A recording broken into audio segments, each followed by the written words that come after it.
Iran America మధ్య జరుగుతున్న యుద్ధం, డొనాల్డ్ ట్రంప్ వ్యూహాలు, పశ్చిమాసియా శాంతి ప్రణాళిక, ముడి చమురు ధరల సంక్షోభం ఇవన్నీ భారత్పై ఏ విధంగా పరిణామాలుంటాయో చూడాలి.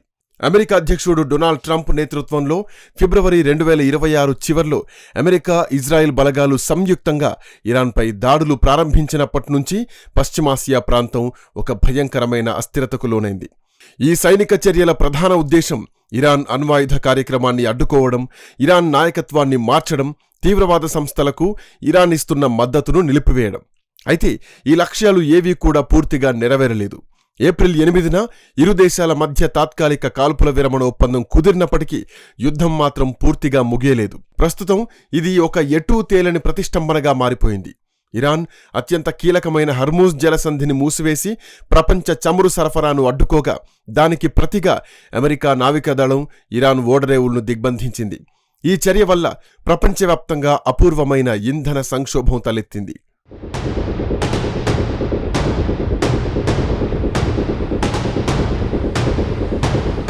ఈ భౌగోళిక రాజకీయ ప్రతిష్టంభనకు ముగింపు పలికే దిశగా ఇరాన్ ప్రభుత్వం ఒక సమగ్రమైన 14 సూత్రాల శాంతి ప్రణాళికను రూపొందించింది.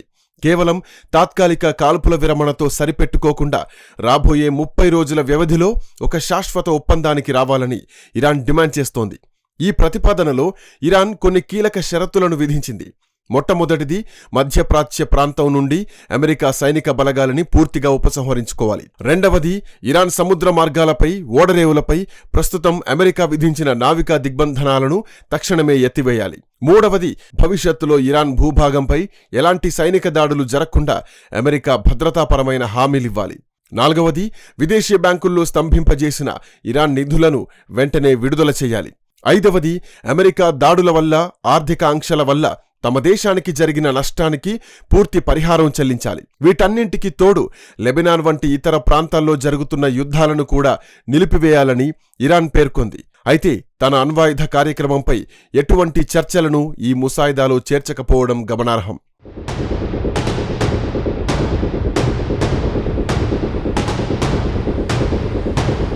ఇరాన్ ప్రతిపాదించిన ఈ 14 సూత్రాల శాంతి ప్రణాళికను అమెరికా అధ్యక్షుడు డొనాల్డ్ ట్రంప్ తీవ్రంగా తిరస్కరించారు. ఈ ప్రణాళిక పట్ల తాను ఏమాత్రం సంతృప్తి చెందలేదని ఆయన బహిరంగంగా ప్రకటించారు. ఇరాన్ నాయకత్వం ఖచ్చితంగా తన అణ్వాయుధ కార్యక్రమాన్ని పూర్తిగా నిలిపివేసే ఒక పటిష్టమైన ఒప్పందానికి రావాలని, అలా జరగని పక్షంలో తాము శాంతి చర్చలకు అంగీకరించబోమని ట్రంప్ తేల్చి చెప్పారు. మరోవైపు ఈ యుద్ధంలో అమెరికా గెలవడం లేదని, ట్రంప్ వ్యూహాలు ఫెయిల్ అయ్యాయని విమర్శించే ప్రతిపక్షాలను, విశ్లేషకులను ట్రంప్ దేశద్రోహులుగా చెప్పారు. అమెరికా సైనిక దాడుల వల్ల ఇరాన్ సైనిక సామర్థ్యం భారీగా దెబ్బతిందని ఆయన సమర్థించుకున్నారు. ఇరాన్ను ఆర్థికంగా ఉక్కిరిబిక్కిరి చేసేందుకు ట్రంప్ యంత్రాంగం ఒక దీర్ఘకాలిక నావికా దిగ్బంధనానికి సిద్ధమైంది.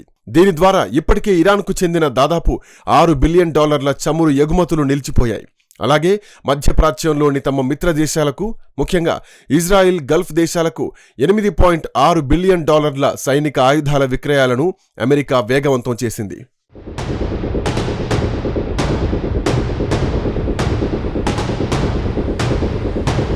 ఈ యుద్ధం కేవలం అమెరికా, ఇరాన్లకే పరిమితం కాకుండా అమెరికా, యూరోపియన్ మిత్ర దేశాల మధ్య కూడా తీవ్ర విభేదాలకు దారితీస్తోంది.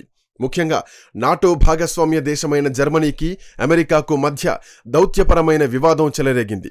శాంతి చర్చల వేదికపై ఇరాన్ అమెరికాను అవమానిస్తోందని జర్మన్ ఛాన్సలర్ ఫ్రెడరిక్ మెర్జ్ వ్యాఖ్యానించడంతో డొనాల్డ్ ట్రంప్ తీవ్ర ఆగ్రహం వ్యక్తం చేశారు.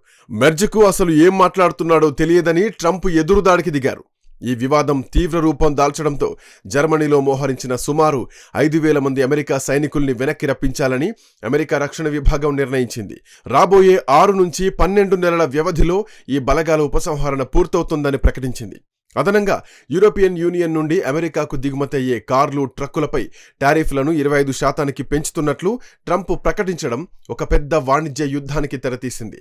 యూరప్ దేశాలు మిడిల్ ఈస్ట్ యుద్ధంలో అమెరికాకు మద్దతివ్వకపోవడం, హర్మూజ్ జలసంధి రక్షణకు తమ నౌకలను పంపకపోవడం వల్లే ట్రంప్ ఈ ప్రతీకార చర్యలకు దిగారని నాటో వర్గాలు ఆందోళన వ్యక్తం చేస్తున్నాయి.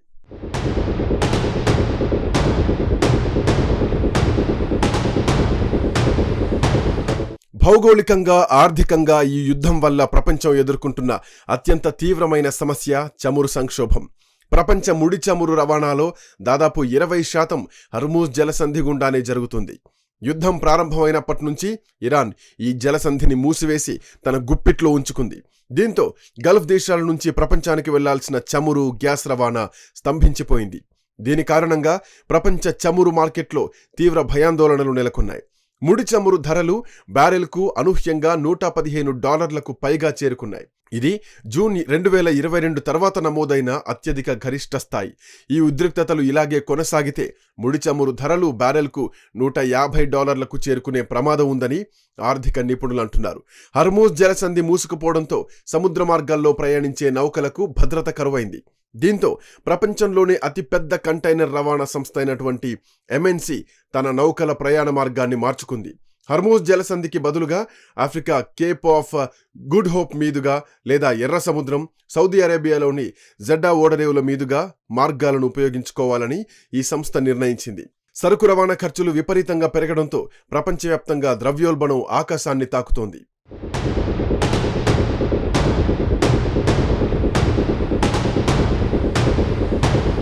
ఇరాన్ అమెరికా యుద్ధం వల్ల భారతదేశంపై పడుతున్న ఆర్థిక ప్రభావం అత్యంత భయంకరం.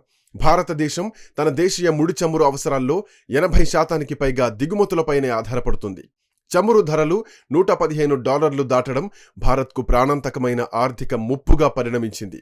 ప్రాథమికంగా భారతీయ రిజర్వ్ బ్యాంక్, కేంద్ర ప్రభుత్వం కొన్ని విధానపరమైన చర్యలు తీసుకుని ఈ సంక్షోభాన్ని ఎదుర్కొనే ప్రయత్నం చేశాయి. ముడి చమురు కొనుగోలు మార్గాలను వైవిధ్యపరచడం ద్వారా ఇంధన కొరత రాకుండా చూసుకున్నాయి. అయితే ట్రంప్ ఇరాన్ ఓడరేవులపై విధించిన దిగ్బంధం ఈ సమస్యను మరింత తీవ్రతరం చేసింది. దేశంలో పెట్రోల్, డీజిల్ రేట్లు భగ్గుమంటున్నాయి. దీనికి అదనంగా కేంద్ర ప్రభుత్వం డీజిల్ ఎగుమతి సుంకాన్ని లీటర్కు 55కు పెంచింది. విమాన ఇంధనంపై ఎక్సైజ్ పన్నులను కూడా భారీగా పెంచింది. ఈ చమురు సంక్షోభం కేవలం ఇంధనానికే పరిమితం కాలేదు. ఇది దైనందిన వస్తువుల ఉత్పత్తిపై కూడా ప్రభావం చూపుతోంది. నాఫ్తా, గ్యాస్ ధరలు పెరగడంతో పారిశ్రామిక రసాయనాలు, plastic, industrial coatings, metals, foundry యూనిట్ల ఉత్పత్తి వ్యయం విపరీతంగా పెరిగింది. ఫలితంగా మార్కెట్లో నిత్యావసర వస్తువులు, ఆహార పదార్థాల ధరలు పెరిగి సామాన్యుల బడ్జెట్ తలకిందులైంది.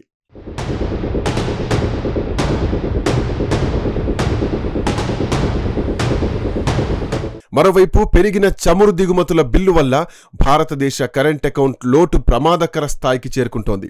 ఇది భారత రూపాయి విలువ పతనానికి దారితీస్తోంది. ద్రవ్యోల్బణాన్ని అదుపు చేసేందుకు RBI వడ్డీ రేట్లను పెంచాల్సిన పరిస్థితి రావచ్చు. దీనివల్ల వ్యాపార పెట్టుబడులు, వినియోగం తగ్గిపోయి ఆర్థిక వృద్ధి రేటు మందగిస్తుంది. ఈ దిగ్బంధం ఇలాగే కొద్ది నెలలు కొనసాగితే భారతదేశం అన్ని రంగాలను దెబ్బతీసే ఎవ్రీథింగ్ క్రైసిస్లోకి కూరుకుపోయేటువంటి ప్రమాదం ఉందని ఎకనామిక్స్ టైమ్స్ నివేదిక హెచ్చరించింది. కార్పొరేట్ లాభాలు తగ్గిపోయి షేర్ మార్కెట్లు కూడా కుప్పకూలే ప్రమాదం ఉంది. ఒక పక్క అమెరికా దాడులు, నావికా దిగ్బంధనాలతో ఇరాన్ అంతర్గత ఆర్థిక వ్యవస్థ పూర్తిగా అతలాకుతలమైంది. రోజుకు మిలియన్ల కొద్దీ బ్యారెళ్ల చమురు ఎగుమతులాగిపోవడంతో ప్రభుత్వానికి ఆదాయం లేకుండా పోయింది. దేశంలో ద్రవ్యోల్బణం ఏకంగా 50% పైగా నమోదై ప్రజల జీవన ప్రమాణాలు దారుణంగా పడిపోయాయి. అయినప్పటికీ ఇరాన్ నాయకత్వం అమెరికా డిమాండ్లకు తలొగ్గేందుకు సిద్ధంగా లేదు. ఈ సంక్షోభం నడుమ మరో విషాదం కూడా చోటు చేసుకుంది. వాయువ్య ఇరాన్లోని జంజాన్ ప్రావిన్స్లో శత్రువుల దాడుల్లో పేలని క్లస్టర్ బాంబులు, ఏరియల్ మైన్లను నిర్వీర్యం చేస్తున్న సమయంలో జరిగిన ప్రమాదంలో 14 మంది ఇరాన్ సైనికులు ప్రాణాలు కోల్పోయారు. ఈ వార్తలు ఇరాన్ ప్రజల్లో అమెరికాపై మరింత ద్వేషాన్ని పెంచుతున్నాయి.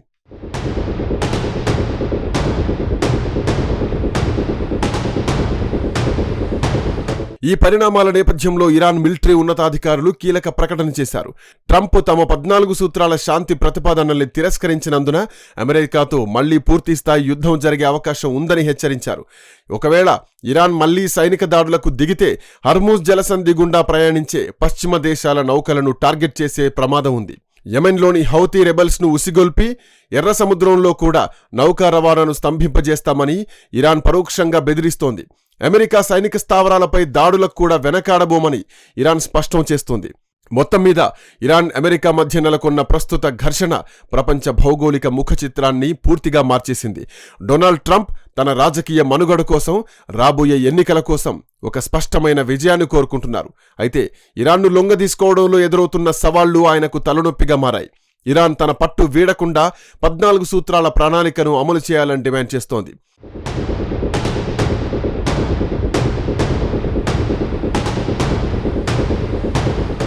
ఈ రెండు దేశాలు భీష్మించుకునే వైఖరి ప్రపంచ దేశాలను, ముఖ్యంగా భారతదేశం లాంటి వేగంగా అభివృద్ధి చెందుతున్న ఆర్థిక వ్యవస్థల్ని అత్యంత విపత్కర పరిస్థితుల్లోకి నెడుతోంది.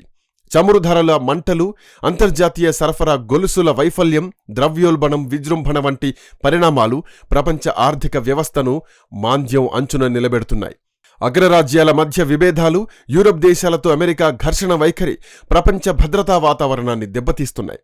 రాబోయే కొద్ది రోజుల్లో ఇరు దేశాలు దౌత్యపరమైన చర్చల ద్వారా ఒక సామరస్యపూర్వకమైనటువంటి ఒప్పందానికి రాకపోతే ఈ సంక్షోభం కేవలం మధ్యప్రాచ్యానికే పరిమితం కాకుండా యావత్ ప్రపంచ ఆర్థిక వ్యవస్థకు తీరని నష్టాన్ని మిగులుస్తుందనడంలో ఎలాంటి సందేహం లేదు.